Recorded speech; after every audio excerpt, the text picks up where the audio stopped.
Boker Or, Bezrat Hashem Itbarach, pour ce mercredi matin 7 du mois de février, 28 du mois de Shvat, Lechaim Tovim, Shalom Shiur acheté par Shana Yekara, Bracha Revacha Batzlacha Shana, pour la libération de tous les otages en bonne santé, qu'ils retrouvent leur famille dans les meilleures conditions du monde. Protection aussi pour tous nos Chayalim, Bekol Am Israël, Bezrat Hashem, et rajouter aussi la Refoua Shlema d'un enfant de 7 ans gravement malade, Meir Shimon, Eliaou Ben, Claudia, Rivka, à qui on souhaite vraiment toutes les refouaches, Shlema Refoua Tenefesh Urfoua Tagouf, Beshut HaTorah, Gdosha Vateora, Shiske, Lachlama, Meira, Amen, Ve Amen, ainsi que tous nos blessés, toutes les personnes malades qu'on connaît autour de nous, Refoua Shlema, une bonne parnassa pour chacun de vous, tout ce que vous désirez. Merci d'acheter des shiurim, merci de nous soutenir, merci d'être avec nous. On ne le dira jamais assez. Qu'Hachem vous bénisse sur tous vos chemins. Be'ezrat Hashem.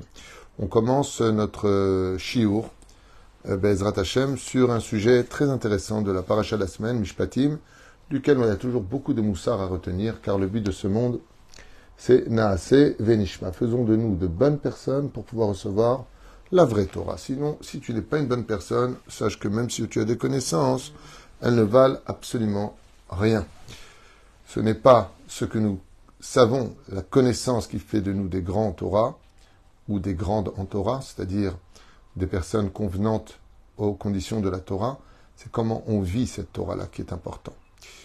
Oufren Parashat Mishpatim nous conte l'histoire donc de toutes les mitzvot qui y figurent, du fameux esclave, qui d'ailleurs a été le premier enseignement des enfants d'Israël dès qu'ils sont sortis du pays d'Égypte, selon nos sages.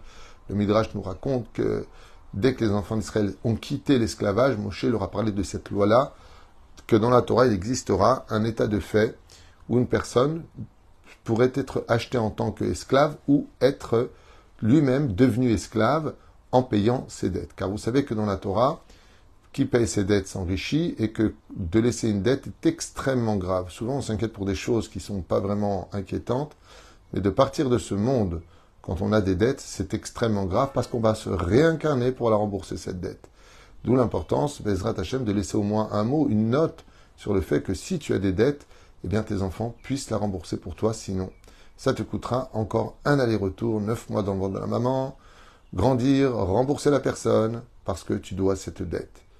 Et donc, qu'est-ce que nous propose la Torah dans le cas où une personne s'est endettée, mais qu'elle ne peut pas rembourser? Elle n'a pas les moyens, elle ne peut pas faire une banque, elle ne va pas voler, chas ve shalom. Alors, qu'est-ce qu'elle va faire? Eh bien, elle va se vendre en tant qu'ouvrier, du mot donc esclave. Pourquoi esclave? Parce qu'elle ne va pas être payée spécialement pour cela, afin de pouvoir rembourser la somme qui correspond à son endettement. Comme la Gemara nous raconte qu'un homme devait de l'argent à une autre personne, et qu'il ne pouvait pas rembourser, il avait besoin d'une femme de ménage, l'épouse de cet homme qui s'est emprunté l'argent est partie s'allouer en tant que femme de ménage pour travailler les mois nécessaires qui correspondaient au remboursement de son mari. L'histoire raconte très sympathique là-bas, le mari va douter de sa femme, il va se déguiser, il va la mettre à l'épreuve, et ainsi de suite. Tov. En tout cas, quoi qu'il advienne, dans la Torah, il y a des situations où la personne est serviteur.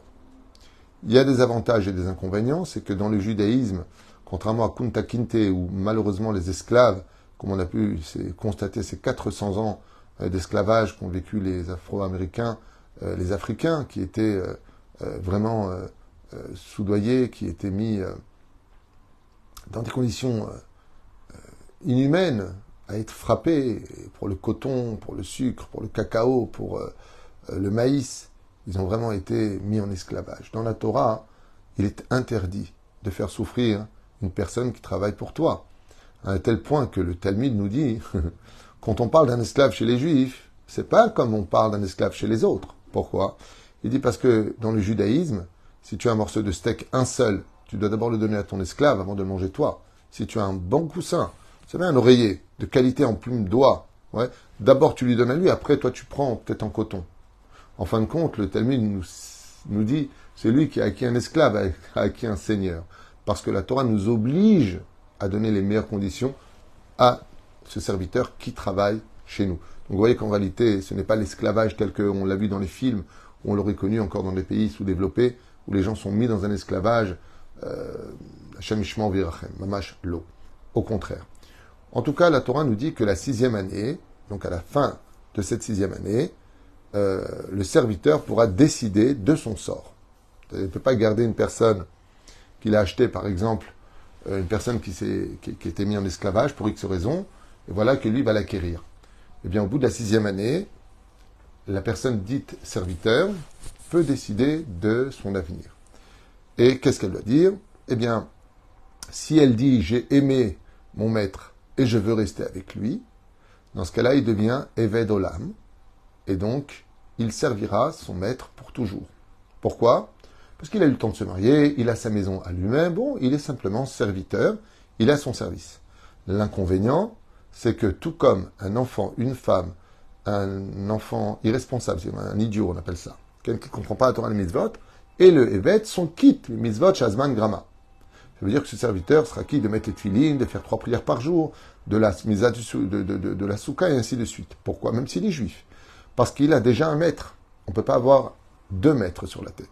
Donc, tout comme une femme doit être présente pour son mari et ses enfants à les faire grandir dans le chemin de la Torah, donc ça la rend quitte des mitzvot assez shazman grama, des mitzvot provoquées par le temps. Donc toutes les mitzvot provoquées par le temps, les femmes en sont quittes, comme exactement le serviteur.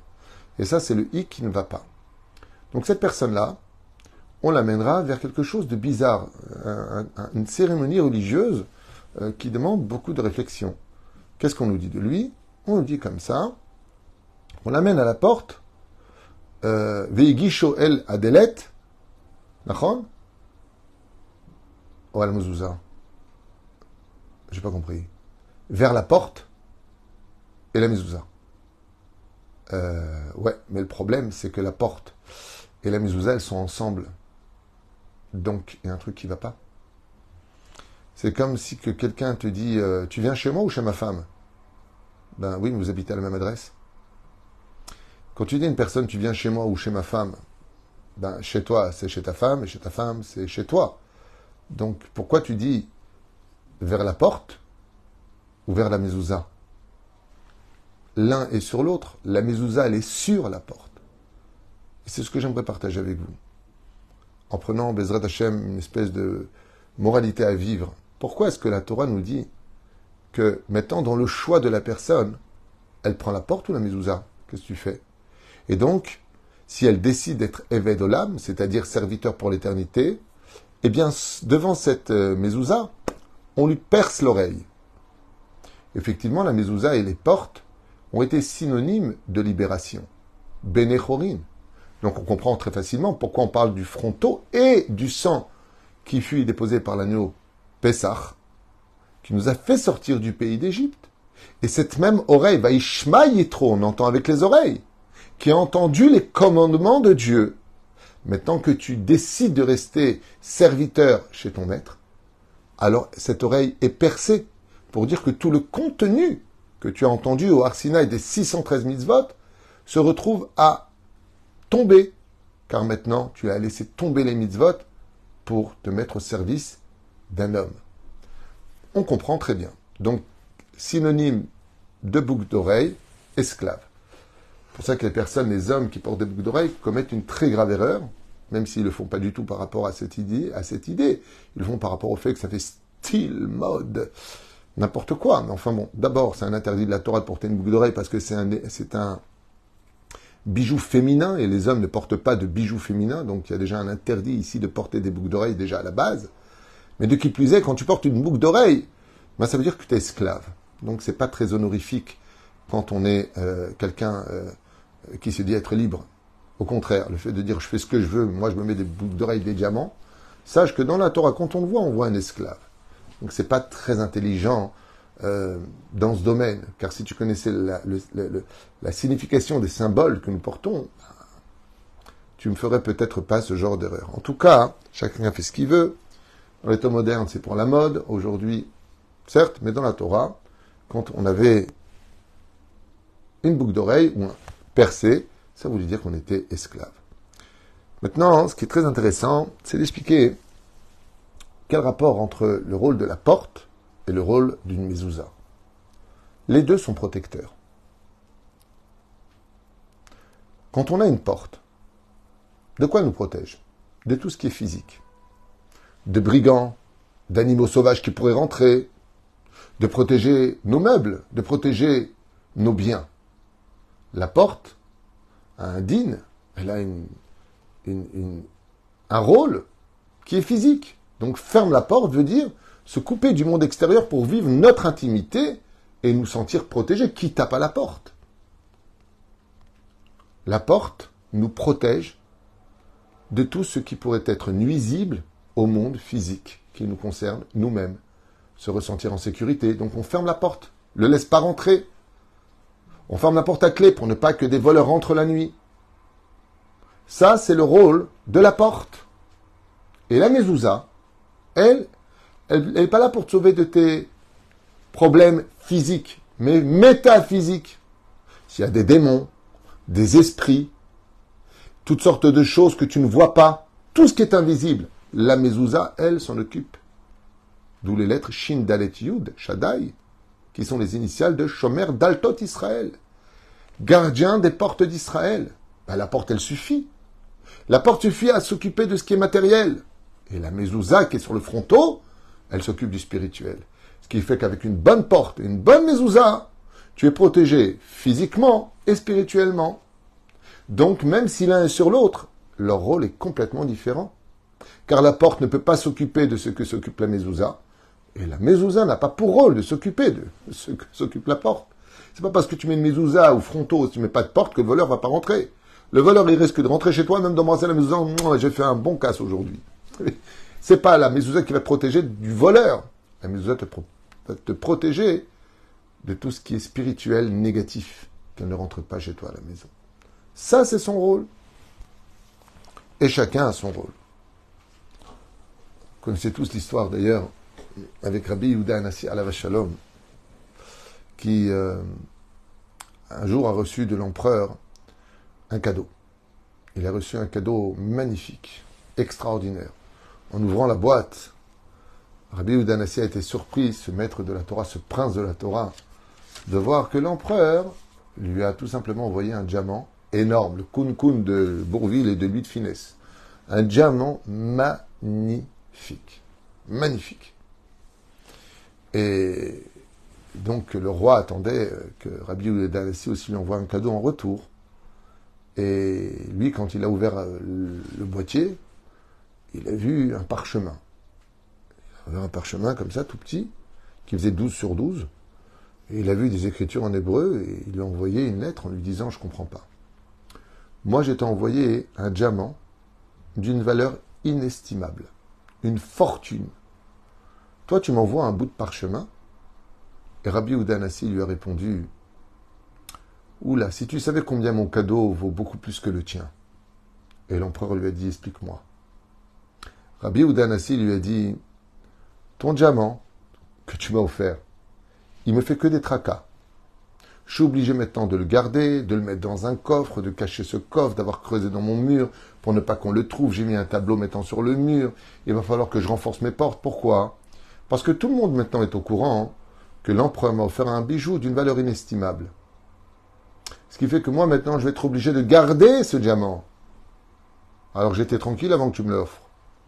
Par contre, moi ce que je t'ai offert, c'est une mezouza. Et par contre, c'est pas toi qui la garde.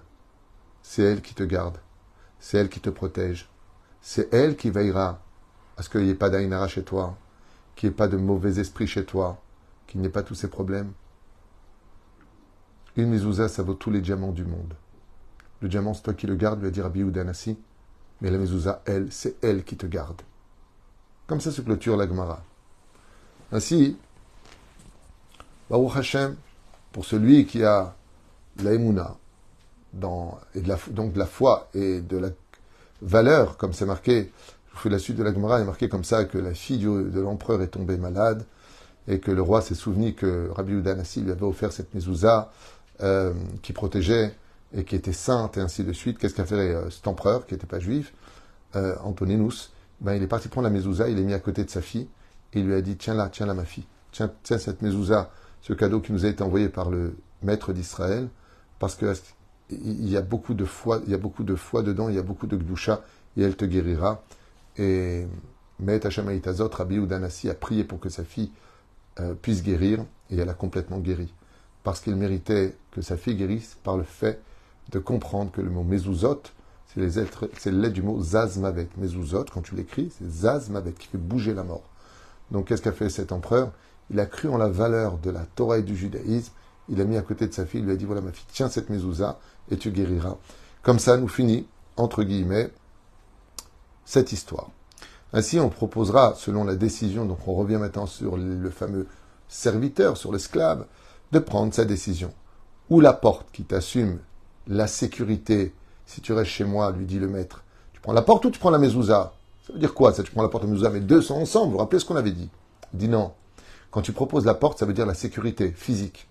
Vous vous rappelez? Ça protège. Donc tu gardes la maison dans laquelle je t'ai placé, tu pourras fermer ta porte. Garder ta femme, garder tes enfants, garder tes meubles, c'est physique. Mais si tu décides de sortir chofshi, chinam, donc tu sors maintenant, alors c'est la mezouza que tu prends. Et la mezouza, par contre, elle représente le spirituel.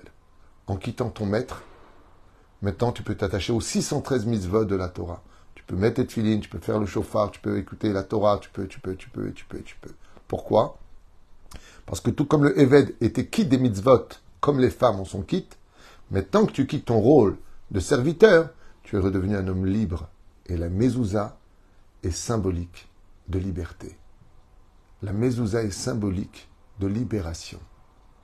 C'est pour cela que le Eved était amené face à cette porte, qui d'un côté lui garantissait de toujours manger, de boire, d'avoir le confort qui lui était dû juste de servir son maître. Et la mezouza, elle, par contre, symbolisait la liberté. Celui qui est à l'extérieur, mais qui est attaché au monde spirituel, la Torah et les mitzvot. Et c'est face à cette décision où il y avait la porte devant lui et la mezouza que le serviteur regardait l'un comme l'autre. Qu'est-ce que je prends?